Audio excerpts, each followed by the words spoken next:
have asked for a tender. It has been reviewed. I mean, I'm saying have tendered and they've chosen KPMG. The way most of these legal entities work, the executive will do the tenders, the executive work and so on, and then it will process and brought to the board.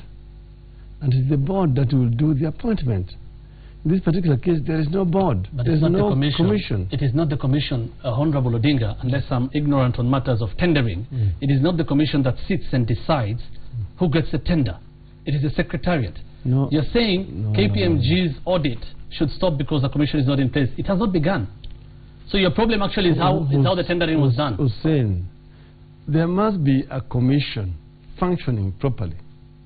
And for a commission to function properly, there must be commissioners and the chairman of the commission, so that the executive will do the administrative work of advertising and shortlisting, and then it's brought before the commission. Then this commission, he shall then appoint. But you agree that the work of the tendering is not the work of the commission?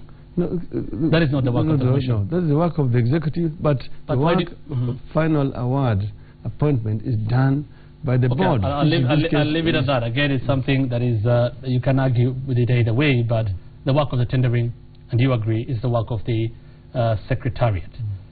But you haven't answered my question when I told you, when I asked you when you make such remarks about rigging, you have not cared to substantiate them. With due respect, you're saying you're not a person who speaks before he puts much thought into whatever he's saying. But we are not supposed to take that as evidence.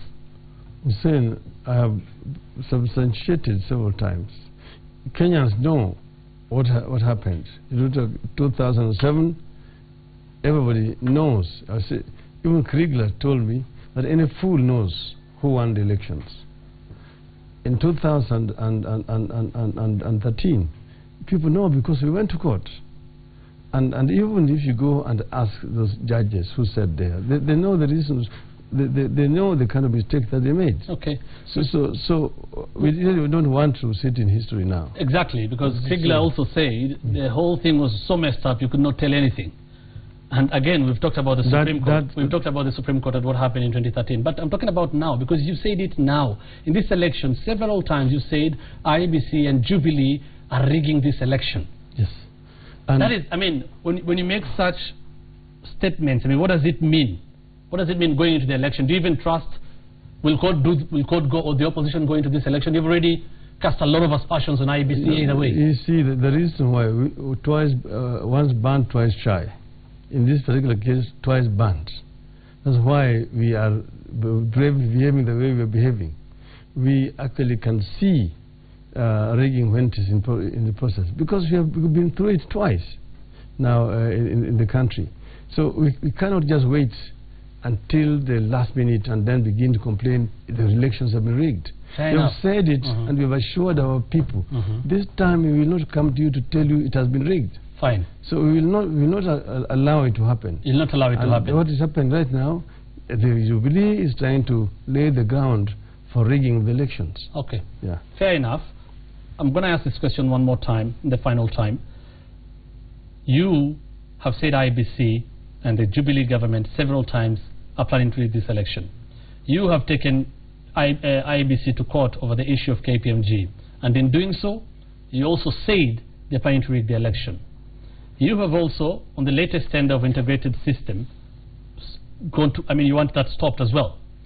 Again, talked about rigging the election.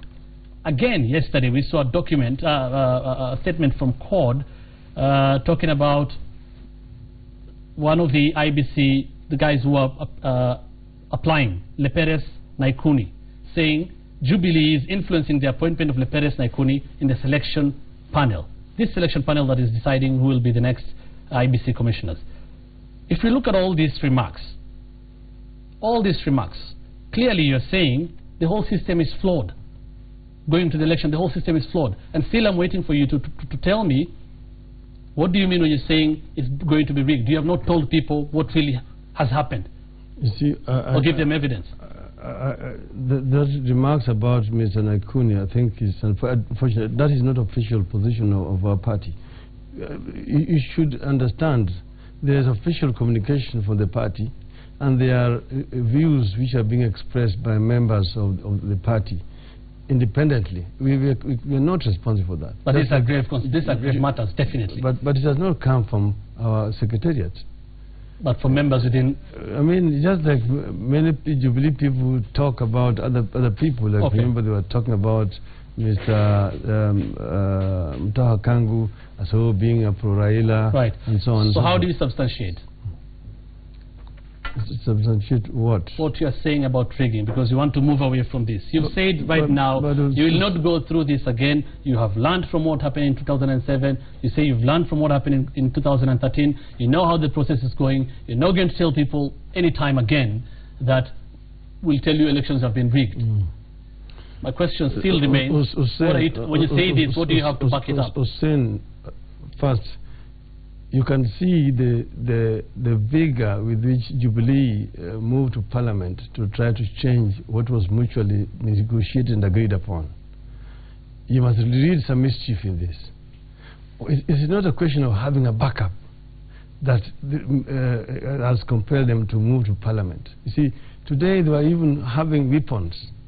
They were ready to kill in the House. And you saw the police walking in the corridors of Parliament, protecting the Speaker, as if somebody was going to die. To them, it's a matter of life and death. Right. Because Jubilee knows that they cannot win a genuine election against us, against God. So they are scared. It's not us. So you don't need any more substantiation.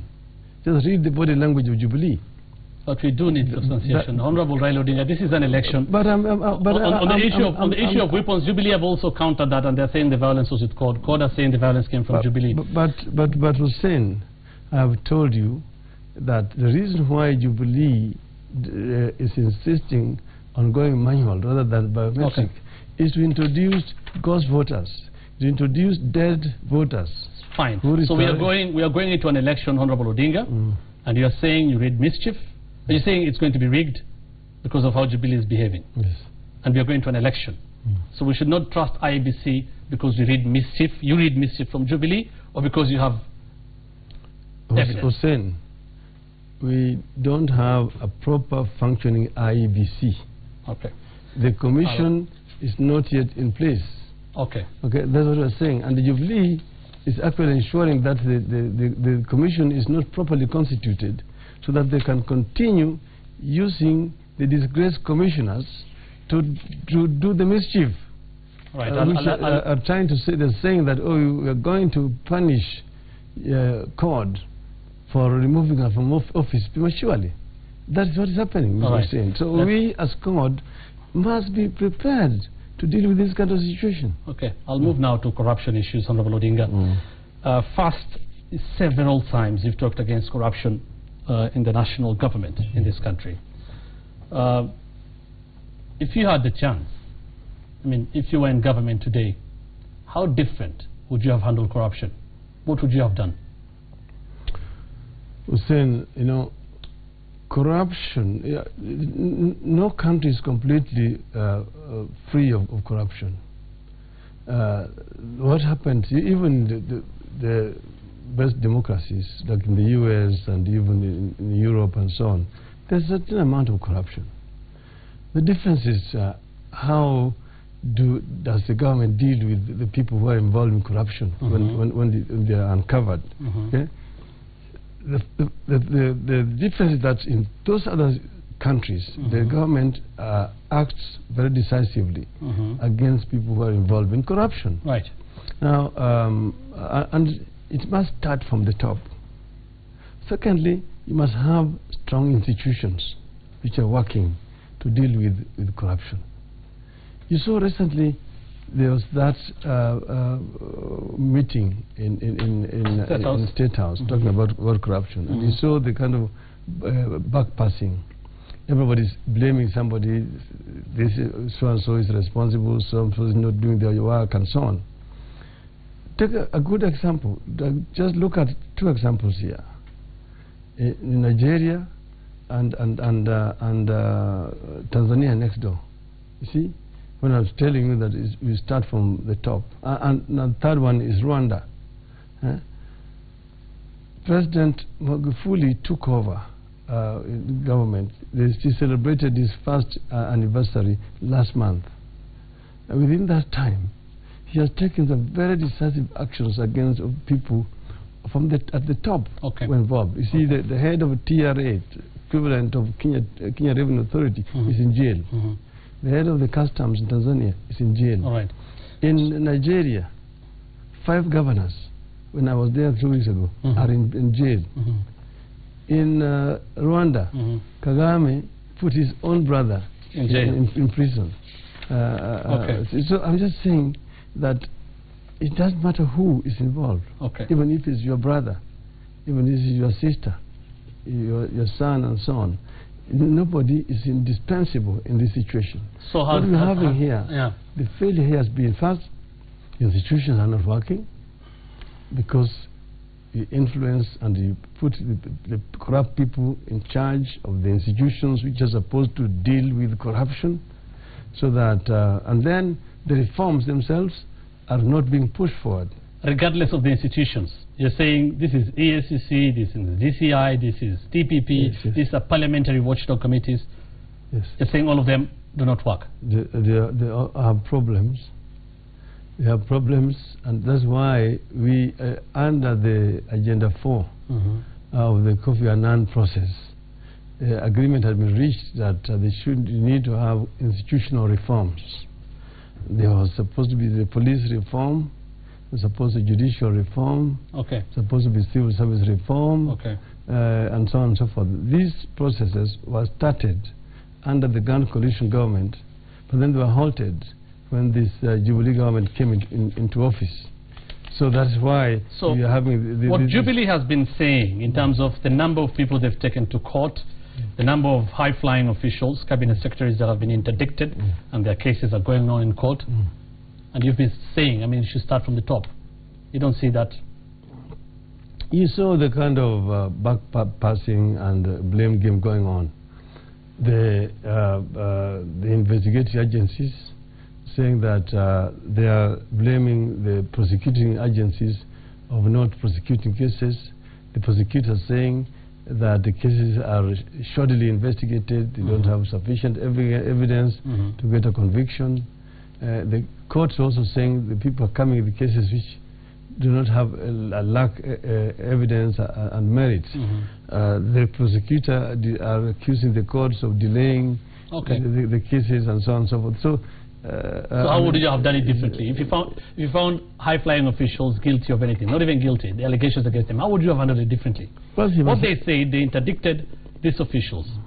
I remember back, I think in 2011, I was at a function where you are, and you actually told then Sam Ongeri, Honorable Sam Ongeri, the Minister for Education then, to take responsibility for the issue of FPE. And then you also interdicted Agriculture Minister then, Honorable William Ruto. What is the difference? No, what I did was taking firm action. Just like they did. This is what, and as you saw what happened, the President countermanded and reinstated them. I was saying that you must lead from the top by example. And show that nobody is indispensable in this particular case. Fine. So now here, they ask these people to step aside. What happened here? It's just the same, just like you asked them to step aside, isn't it? The so-called list of shame itself is shameful. Because first, you remember, Mumu Matemu and his officers and his commissioners said they did not even know where that list came from. It came from the Secretariat. It was a conspiracy between the Secretariat and the President. They took the list to the President without even going through. So are you saying, Honorable Odinga, are you saying then all those people who are affected by this list may not have necessarily been corrupt? That's the allegations do not even hold any water, that's what you're saying? Exactly. Because they don't even hold any water. These were basically, they say that there had been allegations, but they had not even been investigated. So then now you give it to the President, and the President is taking it. The President did not even care to ask the chairman and his commissioners. Right. Is this your list? Okay, you've been quoted about double stick. I'm coming to that. But you're saying they were told to step aside without even investigations being, so that to ascertain anything. Yes. You said then, I remember, you said when Ongeri was really furious at you, looking at you, you said, it does not matter. Kwanza, step aside, then let the investigations go on.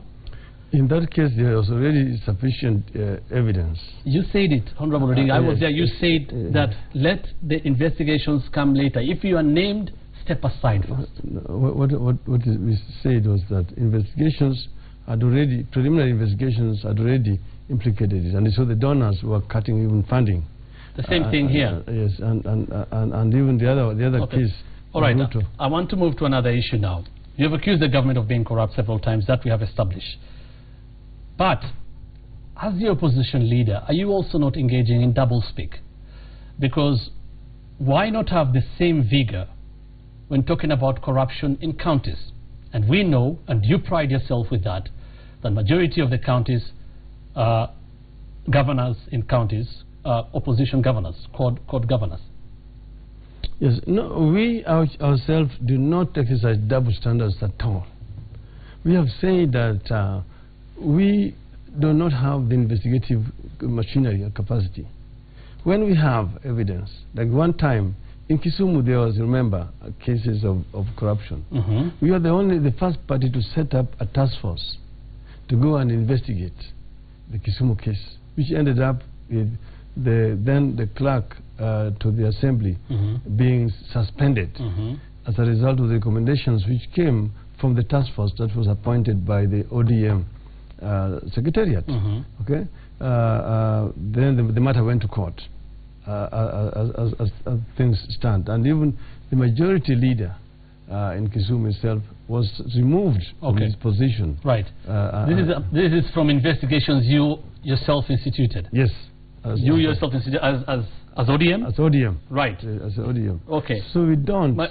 And elsewhere. Recently, when there was these allegations, the report in Kilifi, we did investigations. Okay. My question is this, Honorable Odinga. You're saying you did investigations. I mean, when corruption queries are raised in the national government, do you do investigations yourself? We do investigations. We go to find out what exactly has happened. So it's up to you to decide, after you found out what has happened, whether this is corruption or is it about the investigative agencies in this country to do that? That we don't stop the investigating agencies. See, we don't ourselves have the full capacity of investigations. But as a party, because we are concerned, yes, we try to find out exactly what happened. So unless you find evidence, you're not going to call it corruption? Unless you find evidence, you don't call it corruption. But if investigative agencies are calling it corruption and they're investigating it, it is corruption. Yes. Just like what is happening in the national government. Yes. That's for sure. And we have never defended any county government, any governor who is being investigated. You have never. Right. You have never. And this is a fact, and you know it yourself. You have not been talking about corruption in counties with the same vigor as the national government. I'll play a clip right now of what happened. This is about the Afia House scam, which is also still being investigated by the Ethics and Anti-Corruption Commission. When the issue was raised about this being an interim report of an auditor, and the auditor, Bernard Mushere, then said that I was ordered this by the minister. I did not tally the figures. That's what he said when he appeared in Parliament. But this was just an interim report. This is what you said. An internal audit has revealed that this amount of money has been embezzled. Now it is an investigation on top of an investigation. And that is how it is with Jubilee. They will investigate until the cows will come back home. And that was an interim report. But this is what you said again. This is what you said again. This is what you said again about Kilifi and other counties. Again, about interim reports. What we want is not you should not be told about audit queries which auditor has raised. We want to talk about a published auditor's report, which will then conclusively confirm that yes, money was lost, and so much amount had been lost, and this way or that other way. So what is the difference? There's a big difference, Hussein. There's a big difference.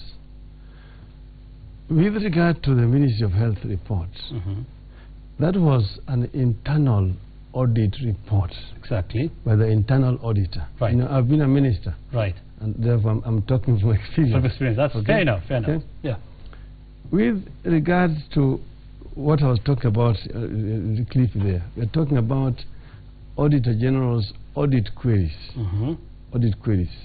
See, Auditor General is an auditor, isn't it? It's an auditor, yeah. but when Auditor General comes to a place, and even an internal auditor, yes, there's always a preliminary audit report, which is the same as what the AFIA is all about. That's what they are saying. That's what they're saying. It is not. That is now that they're explaining it away.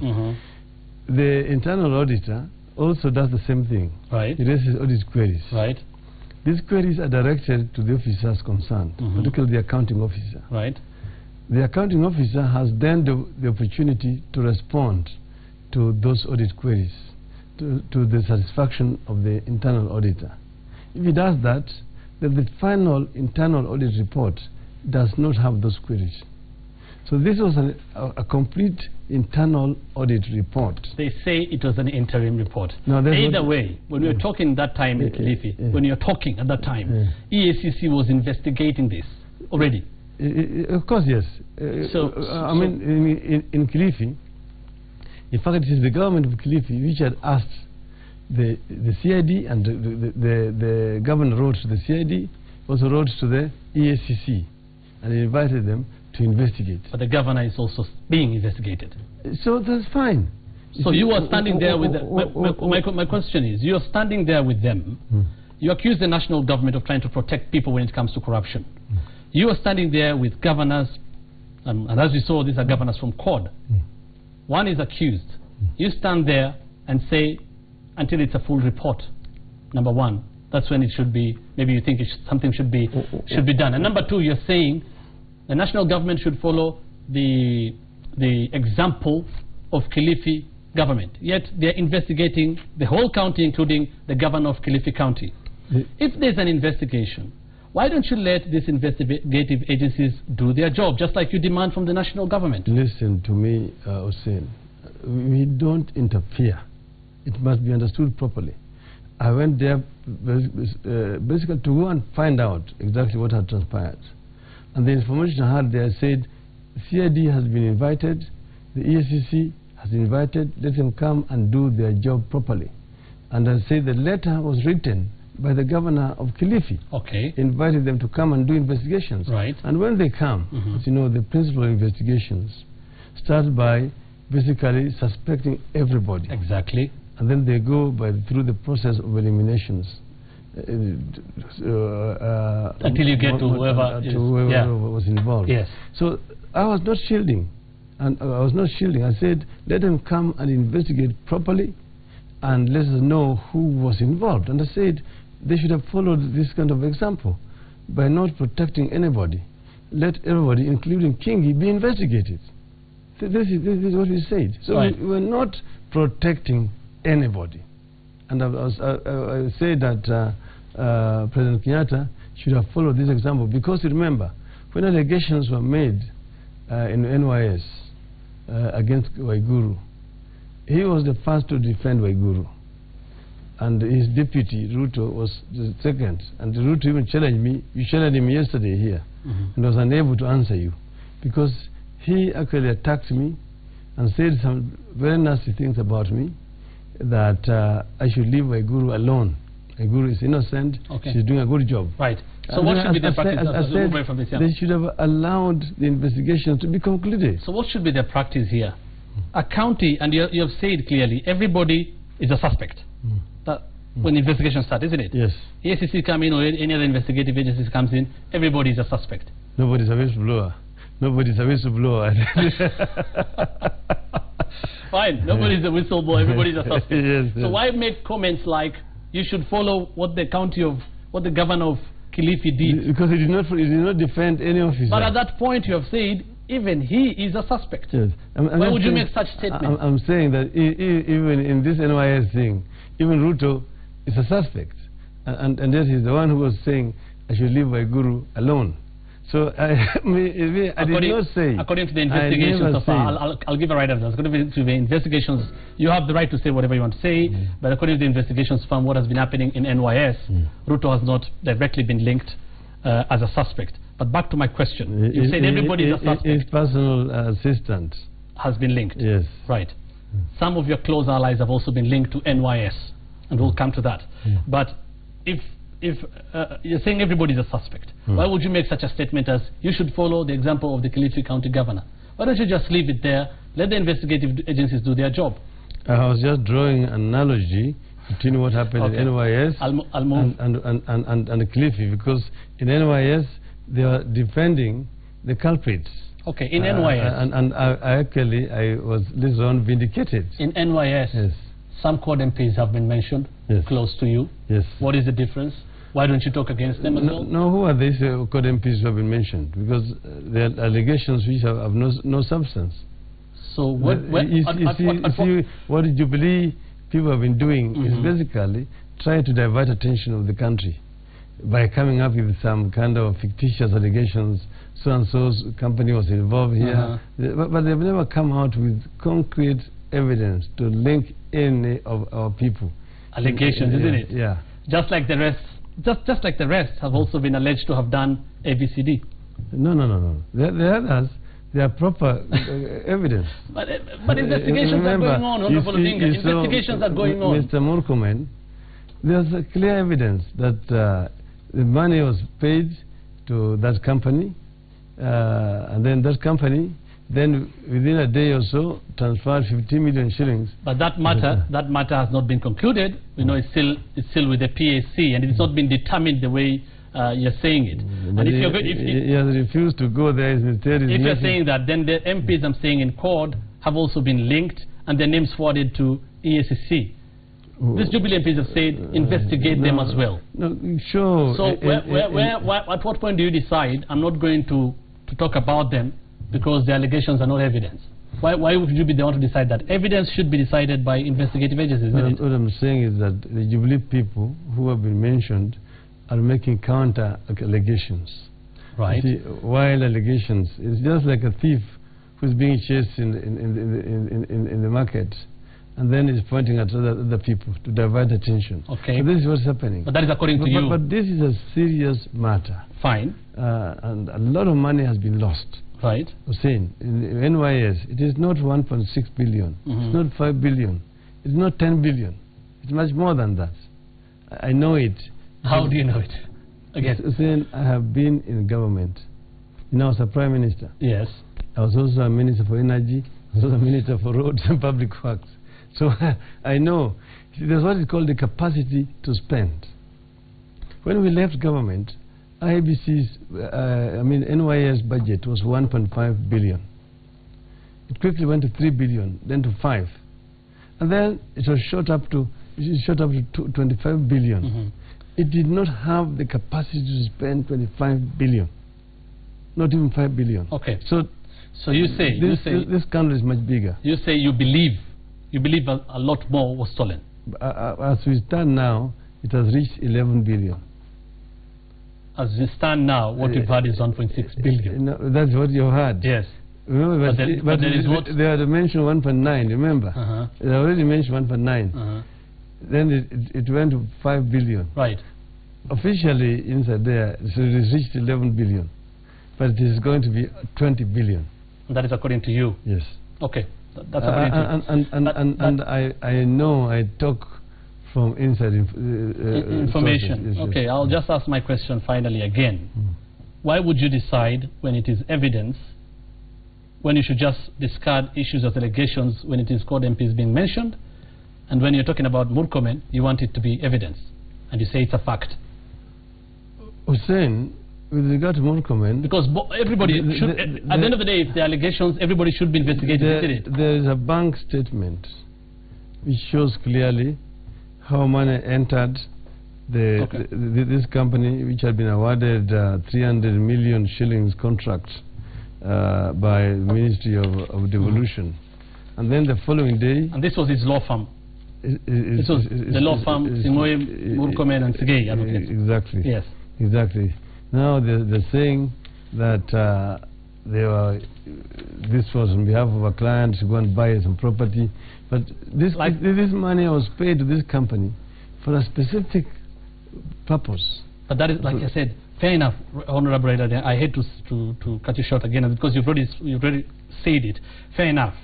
I mean, you have the right to what you're saying, but that matter is still before the investigative agencies and they're doing it. But you're saying on the others, it's just allegations. It's just them alleging. It's nothing. It's not a big deal. When it comes to court MPs. If they have proper evidence, and they should take it to the committee. Or EACC. Which they have. And they don't have, because, see, they don't have concrete evidence. That's what you think. Yes. Okay. I'll leave that one as well. I'll just leave it there. The report of the Auditor General, the latest report talks of several counties, both Jubilee headed counties and CORD headed counties. And because you've been talking about corruption for so long against the national government, anytime you hear there's a problem and the Auditor General talks about corruption in national government, or you just hear something about corruption in national government, immediately you react. I mean, and it's your role as the opposition. You do that and you say, hey, there's a problem here, isn't it? When all these issues are being raised, all governors are being raised, why haven't you ever seen you call a news conference and say, hey, there's an issue here in counties and ABCD is happening?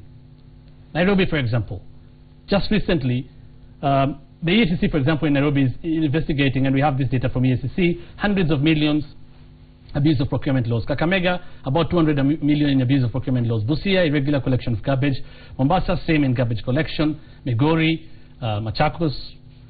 We also have Muranga, which is not even a CORD county. And I mean, it doesn't matter. I mean, it's not about you just flagging out CORD counties. It should be counties in general. Again, the MCA in Nairobi, I think his name, Viondani MCA, I think I can't remember his first name, but I know it's Nyangwara, tried to bring up a motion of impeachment against Governor Evans Kidero. He was roughed up by CORD MCAs in the county assembly. You have never talked about all these things I'm saying. You've never even talked about this issue of this MCA being roughed up. Whether or not what he was saying, whether he has evidence or not. Why? You see, I think leave CORD and Jubilee run counties. We are running one country. Good. So they don't talk about whether it's CORD or Jubilee. I mean, I represent the country. Right. My party and my coalition is a national coalition. Okay. So have you talked nationally about counties? Yeah. So don't begin to fragment it on the CORD or Jubilee. But fine. Have you talked nationally about counties? I've talked. We haven't heard you with the same vigor. And you know, I have even had opportunity to address the county assemblies in a number of counties. Okay. And when I go there, I'm usually very, very tough on the issues of corruption. And we said we will not shield any official, because it is not just the governors, it is not just the executive, it is even the legislature in the counties where there's a problem. And I've been very, very blunt and very clear. And I said we will not shield or protect any official who is found to have been involved in any corrupt activities. Okay. So I'll leave that. I'll leave that there as well, Honorable Odinga. But like I said, we have not been seeing the same vigor. Although you're saying you'll not allow it to happen anywhere. You'll talk against corruption everywhere. And you can see that the Senate is actually very active in trying to deal with these issues, corruption at the county level. Okay. And then you have also the investigative authorities, where we act is where we see some act of corruption which is being shielded by the investigative agencies. So the ones we expose, like the NY